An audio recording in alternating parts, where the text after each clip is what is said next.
4 दिन से लेके दौड़ रहा हूँ लड़की को, मगर यहाँ कोई सुनने वाला है नहीं सर। तो कह रहे हैं आप ही खरीद लो। मैं कहा हमारे पास पैसे होते तो हमें क्या जरूरत थी यहाँ पे आने की। खाने के लिए भी 3 रोटी की जगह 2 रोटी 1 रोटी खाते हैं।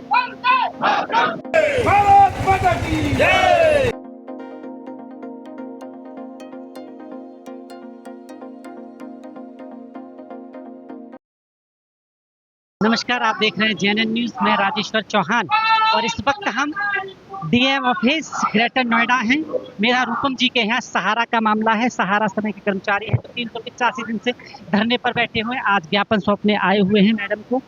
इन्हें उम्मीद है कि यहाँ से कुछ बेहतर इनकी किस्मत या इनकी मुस्कान के लिए मैडम से कुछ आएगा आदेश, क्योंकि सबसे बड़ा घर चलाने की मुसीबत सामने है, क्योंकि पैसा नहीं है सालों से। और मांग इनकी वही है कि जो लंबित है 2014 से जो सैलरी नहीं मिली, पीएफ वगैरह सब कंपनी ने काटा पर जमा नहीं कराया, इस तरह की चीज़ों पर मैडम संज्ञान लें। और मैंने आप देख रहे हैं सहारा के ये सारे कर्मचारी हैं ना। उम्मीद तो है आज सर, उम्मीद तो है, तो दुनिया कायम है। उम्मीद पे दुनिया कायम है। अब आगे डीएम साहिबा क्या करती हैं लेके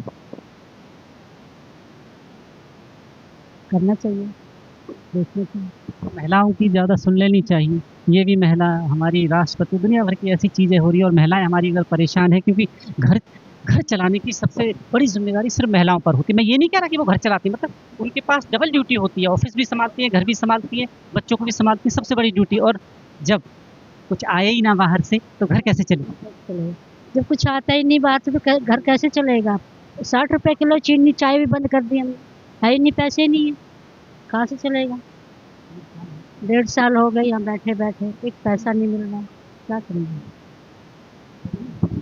यहाँ से भी हमारे पास जो है तहसील से एक नीरज जी, उनका फ़ोन आया था। कहता है जी आपको क्या, हमने केस किया हुआ था वही इशू पे, तो उन्होंने पूछा क्या हुआ। हमने कहा जी ऐसे 4 बार नीलामी हो चुकी है, अभी तक कुछ नहीं। तो कह रहे हैं आप ही खरीद लो। मैं कहा हमारे पास पैसे होते तो हमें क्या ज़रूरत थी यहाँ पे आने की। तो अब ये है कि अब देखो कैसे करें। हमने कहा आप खुद खरीद लो, हमें दे दो, हम कहाँ से लें। ऐसे कह रहे हैं, बताओ। मैंने कहा इसके बाद तो आप ही निकाल सकते हो ना इसका निर्णय। अगर 4 बार अगर बोली लग चुकी है, कुछ नहीं हुआ, तो आप करिए।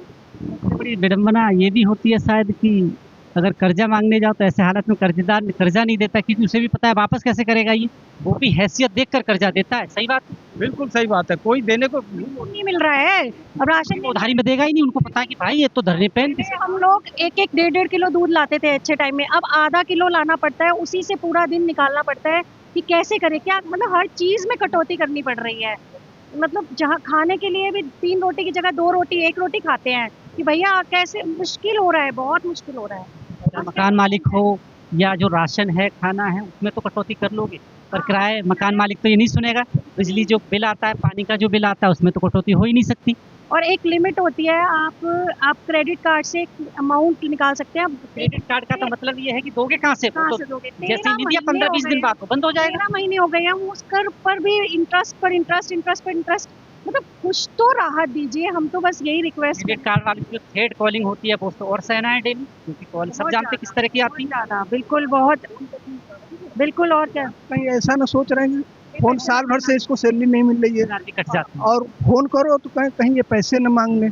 भाई रिश्तेदार, अरे अपने नहीं साथ दे रहे हैं, भाई भाई का नहीं पूछ रहा। अगर भाई अगर अच्छे जगह जॉब कर रहा है, अगर हम साल भर से बैठे हैं तो वो भी नहीं फोन उठा रहा भाई कि कहीं ऐसा ना हो कुछ डिमांड कर ले और ये वापस दे नहीं पाएगा। सीधी सी बात, वो वापस देगा नहीं। कोई आज के डेट में कोई साथ देने वाला नहीं है, सिर्फ प्रशासन पे भरोसा है।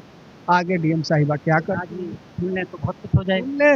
तो इतने लोग बेचारे जो रोड पे खड़े हैं, ने कहा कि सभी लोग यही कह रहे हैं, मैं भी यही कह रहा हूँ कि कुछ अमाउंट हर महीने अगर डाल दिया जाए तो बेहतर हो जाएगा।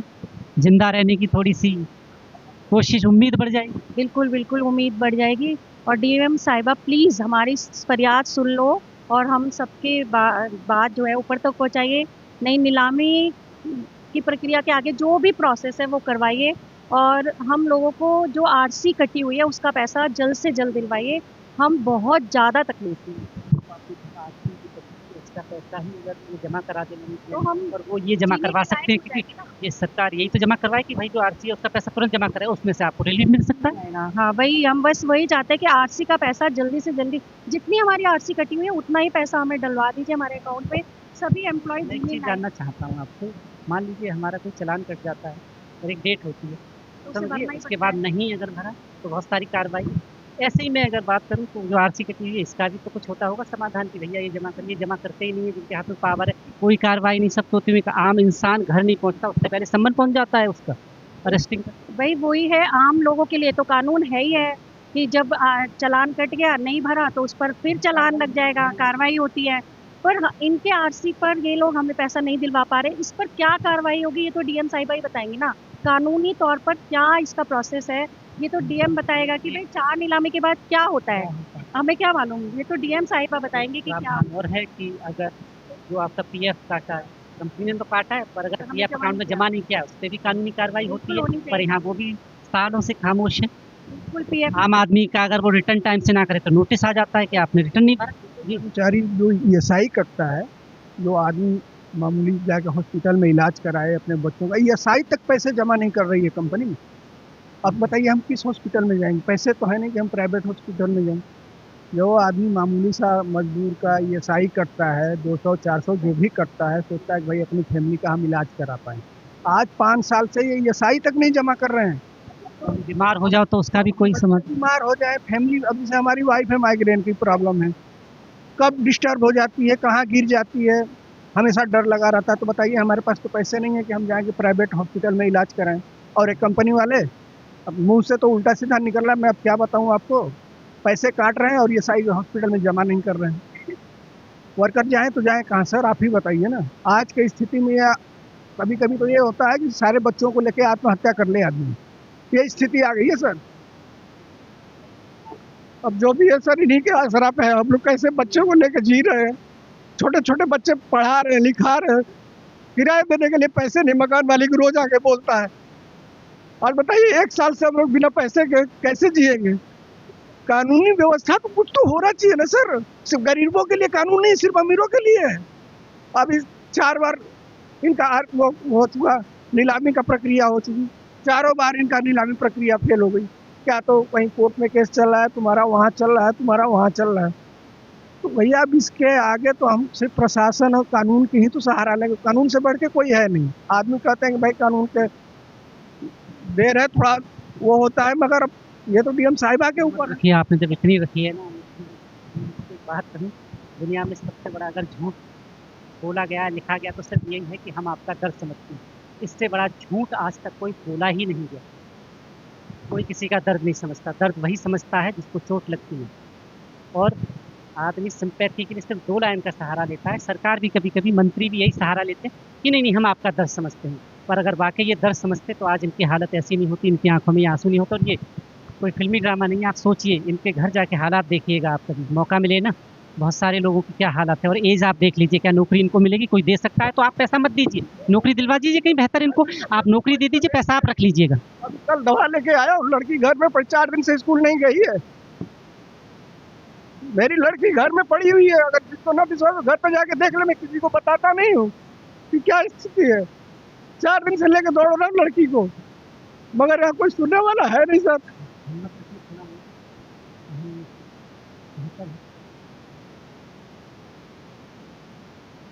बहुत डेंजर स्थिति है सर। अगर ऐसा हुआ ना तो हम अब क्या बताएं सर, बहुत बुरा स्थिति से हम लोग चल रहे हैं 1 साल से। कहते हैं ना, मैं फिर आपसे बोलूं कि एक इंसान, एक मर्द कभी रोता नहीं है, और अगर वो रोता है और उसके आंसू आ रहे तो सोचिए कि हालत कितनी विकराल रही होगी, हालत क्या रहे होंगे अगर उसकी आंखों में आंसू। कहा जाता है ना कि मर्द की आंखों में आंसू नहीं आते। ये जैसी ही है, पर लोगों ने थोड़ा हिम्मत रखा हुआ है, सब ऐसी ही हालत में है। अब अगर डीएम साहिबा हमारे यहाँ आकर देखेंगी ना, एक एक घर में जाइए, यही हालत है, सबकी यही हालत है। सबके घर में दवाई के लिए पैसा नहीं है, रोटी खाने के लिए नहीं है, चाय के लिए दूध नहीं बचा है, बच्चों की फीस नहीं जमा हो रही है। मतलब बहुत बुरा हाल है, बहुत ज़्यादा बुरा हाल है। जल्दी से जल्दी कोई ना कोई राहत देनी ही चाहिए डीएम साहिबा को, बहुत ज़्यादा बुरा हाल है। राहत देनी चाहिए जनाब। देख लीजिए कि मुझे भी कभी कभी मेरे पास शब्द इसलिए नहीं होते क्योंकि जब एक इंसान, या कहते हैं ना मर्द को दर्द नहीं होता, ये डायलॉग है फिल्मों में, उसका दर्द कोई महसूस नहीं करता, दर्द तो उसे भी। और दर्द जब विकराल रूप ले लेता है ना तो उसकी आंखों से बयां हो जाता है। इसके अलावा कुछ है क्या है मर्द को, कहाँ रोएगी? बहुत सारे लोग कुछ कह के भड़ास निकाल लेते हैं, तो कहाँ निकाल?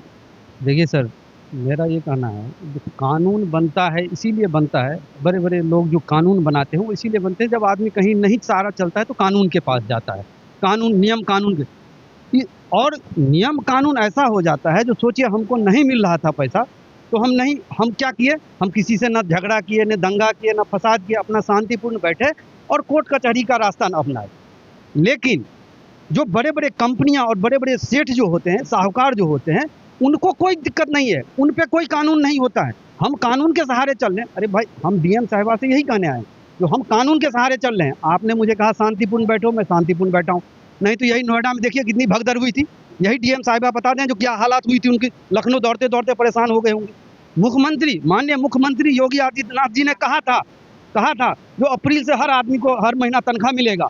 भाई, और कंपनी पे पाबंदी इसलिए नहीं लगा पा रहे हैं, जो सोचिए जो कंपनी 50-100 आदमी को तनख्वाह दे रही है, अरे जीने के लिए उसको दे रही है ना, हमको भी तुम जीने के लिए दो, हम कानूनी लड़ाई लड़ रहे हैं।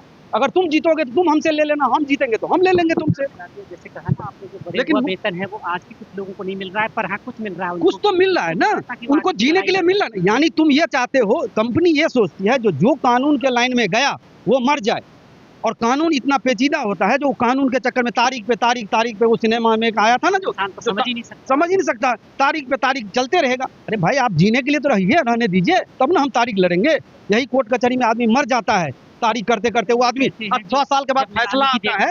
कई लोग ऐसे हैं, उन्हें लगता हो कि आज पैसे मिल जाएंगे, कुछ बेहतर हो जाएगा, तो उम्मीद यही रहती है, पर उन्हें पता क्या कि इस पेचीदे कानून, यही ना कर रहा हूँ, जो 50-50 साल कानून लड़ के आदमी वो मर जाता है, उसके बाद अगर वो आदमी जीतता है तो क्या सरकार या कोई कानून उसको वो आदमी दे सकता है? नहीं दे सकता है। इसीलिए अगर कोई कानूनी लड़ाई कर रहा है, तो चाहे वो प्रशासन हो, चाहे वो कंपनी हो, चाहे ऑर्गेनाइजेशन कोई भी हो, उसको जीने के लिए दो ना, तब ना तुमसे साथ लड़ेगा। लड़ने का मतलब होता है दो पहलवान जब एक साथ लड़ता है ना, तब लड़ाई होता है। एक तो तुम मार रहे हो, ऊपर से कह रहे हो हम तुमसे लड़ेंगे, अरे हमको जिंदा रखो, हम दिखाएंगे तुमको कोर्ट कचहरी में, अगर हम गलत होंगे तो हम हार जाएंगे, नहीं तो कोर्ट कचहरी में हमको जिंदा तो रहने दो ना कम से कम, तब ना हम तुमके साथ लड़ेंगे। लेकिन ये तो काम प्रशासन करेगा ना, कि भाई तुम उसको भी जिंदा, अगर तुम 10 आदमी को जिंदा रख रहे हो तो उसको भी जिंदा रखो, वो तुम्हारे साथ लड़ाई लड़ाई कोर्ट में है, कचहरी हाई कोर्ट में है, सुप्रीम कोर्ट में है, लोअर कोर्ट में, जहाँ है वो करेगा, चलेगा। हम उसमें नहीं ये कह रहे हैं जो भाई जिला मजिस्ट्रेट या कलेक्टर साहिबा जो है वो हमको तुरंत हमारा हिसाब करवा दें, हम ये नहीं कर रहे हैं, उनके हाथ में ये नहीं है। लेकिन ये तो है इनके हाथ में, जो हमें जीने के लिए तो सहारा दें। जो आदमी हमारे कितने भाई इस पैसे के वजह से मर गए हैं, उनके घर परिवार कैसे चल रहा होगा, सोचिए। जिसके परिवार में कमाने वाला मर गया, वो आदमी का बीवी बच्चा कैसे चल रहा होगा। चलिए हम तो खड़े हैं, चलिए किसी तरह भीख मांग के दोस्त से यार से, अब तो वो दोस्त यार भी फोन नहीं उठाता है, चलिए ठीक, किसी तरह भीख मांग के भी हम गुजारा कर रहे हैं, किसी तरह खिला रहे हैं बच्चे को, अपने ना खा रहे हैं।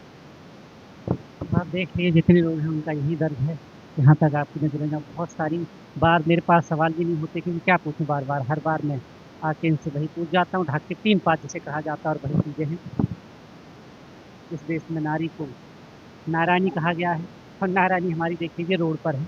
और किस लिए रोड पर है? भैया, जो आपने हमारी पूरी जवानी जो काम कराया, अपने बच्चों को छोटे छोटे को नींद में सोते हुए हम आपके लिए काम कर रहे थे, इसका मेहनताना दीजिए। अब उसी बच्चों की एजुकेशन पे ज़रूरत पड़ गई है, जिनको कभी बिस्तर पे छोड़ के आते थे, महिलाएं हैं। हालत है हम लोगों की, मतलब बच्चे अगर कोई चीज़ मांग लेते ना, तो हम उनसे ये भी नहीं कह सकते कि हम ला के दे देंगे, पैसा ही नहीं है। अब आप लोग देखते होंगे, हम लोग हंस रहे हैं, लेकिन सिर्फ हम लोग बाहर से हंस रहे हैं, अंदर से हम लोग मतलब कितना रो रहे हैं ना, हम ही जानते हैं। बहुत बुरी स्थिति हम लोगों की, क्या करें। अब तो सिर्फ और सिर्फ सहारा है जिलाधिकारी साहिबा। ऐसा नहीं है कि पूरा इनके अधीन है सब कुछ, पर इतना तो है इनके अधीन में, स्पष्ट शब्द में कहूँ कि जैसे सारे लोग कह रहे हैं, इनको जिंदा रहने की शक्ति तो ये दे सकती हैं, और जिंदा रहने के लिए क्या चाहिए? खाना।